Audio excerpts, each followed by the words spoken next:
જય શ્રી કૃષ્ણ, જય માતાજી. કેમ છો બધા? તો આજની ટિપ્સ છે અખરોટ. અખરોટને તમારે આખા જ તોડવા હોય, એટલે કે જે બજારમાં મળે છે એવા જ આખા જ કાઢવા હોય અખરોટની અંદરથી જેનું મીંજ છે, તો તમે કઈ રીતે એને કાઢી શકો છો. જનરલી બધા તોડેલા અખરોટ જ લઈ આવતા હોય છે અને એ જલ્દીથી ખરાબ થઈ જતા હોય છે. તો તમારી રેસીપી કે કોઈ વસ્તુ બનાવી હોય ત્યારે એ ખોરા અખરોટ જરાક પણ ભાવતા નથી. તો તમે ઘરે જ ફ્રેશ અખરોટ તોડી અને ત્યારે તમે રેસીપી બનાવી શકો છો. તો એના માટે શું કરવું? તો જ્યારે પણ તમે અખરોટ લાવો છો અને તમારે એને ઉપયોગમાં લેવાનો છે ત્યારે એને 1 થી 2 દિવસ માટે ફ્રીઝમાં રાખવાના છે. 2 દિવસ ફ્રીઝમાં રાખી અને પછી એ અખરોટને તમે તોડી અને એનો ઉપયોગમાં લેશો ને તો અખરોટ એકદમ આખું નીકળશે, એકદમ સરસ જે બજારમાં મળે છે એ જ રીતના અખરોટ નીકળી અને તૈયાર થશે.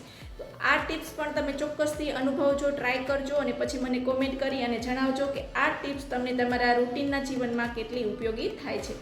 મળશું આવી ટિપ્સ સાથે, આવા જ વિડીયો સાથે. ત્યાં સુધી આવજો. જય શ્રી કૃષ્ણ.